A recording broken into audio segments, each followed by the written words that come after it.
আমি কিশোরগঞ্জের শুধু সন্তান না, ওই আমি সামনের সোমবারে রাজশাহী যাব বক্তৃতা করতে। সেইখানে মানুষ জিজ্ঞাসা করবে লোকটাকে, সবাই বলবো ওর নাম হলো কিশোরগঞ্জের ফজলুর রহমান।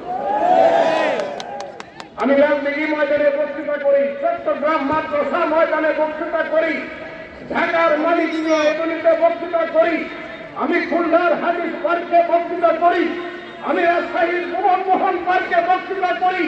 সবাই জিজ্ঞাসা করে ওকে, ও হলো কিশোরগঞ্জের ফজলুর রহমান। আমি কিশোরগঞ্জের কাজে আমি অতিথি হয়ে বাইরে থেকে আসি না, আমি আসছি কিশোরগঞ্জের সন্তান হিসাবে। তারেক রহমানের বিরুদ্ধে আমাদের নেত্রী অসুস্থ, তার জন্য সবাই দোয়া করবে।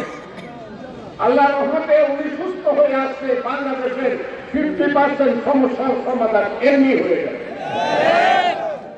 আমি আজকে বলতে চাই বন্ধুরা, আমি 3 বছর আগে একটা ইলেকশনে আসছিলাম, সেটা হলো ইসরায়েলের মেয়র ইলেকশন, কিশোরগঞ্জ মিউনিসিপ্যালিটি, মনে আছে? ভোটটা উত্তরে দিচ্ছে আওয়ামী লীগ। সেইবার আমি হরবরে দাঁড়িয়ে, আমার পাশে যুবদলের শরীর ছিল, বিয়ের শরীর, আমি দাঁড়িয়ে বলেছিলাম এই হরবরে এমন একদিন আসবে যেদিন এই হরবরের গেটে লেখা থাকবে এই এলাকায় কোনো আওয়ামী লীগ বসবাস করে না। আরেকটা সংস্কৃতি, সেটা ছিল কিশোরগঞ্জের পরিবর্তী। আমি সর্বশেষ বক্তৃতা করেছিলাম, বলেছিলাম এই দেশে মন্দির আসবে, আল্লাহ সত্য, আল্লাহর পৃথিবী সত্য, আর আল্লাহ রাস্তাপুর মক্কায় যদি সত্য হয়, তাহলে কিশোরগঞ্জের যে লেখা থাকবে এই এলাকায় কোনো আওয়ামী লীগ বসবাস করবে না। ঠিক হয়েছে না? ঠিক হয়েছে। আমি বলছি হে আল্লাহ, শেখ হাসিনার পতনের আগে তুমি আমাকে মৃত্যু দিও না। কতটা হাসা হচ্ছে না? 24 ঘন্টা আগে বলছি, 14 আগস্ট দুপুর 2টার সময় শেখ হাসিনার সরকার উত্তর ফিরানো হয়ে গেছে।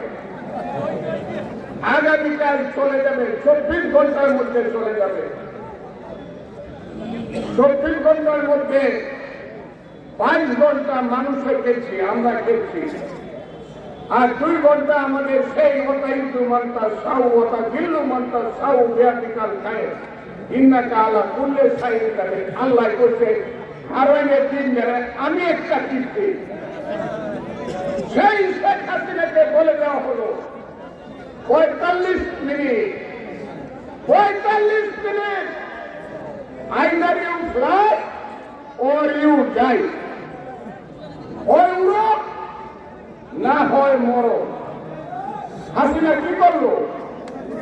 উড়লো, উড়ে গেল দিল্লি।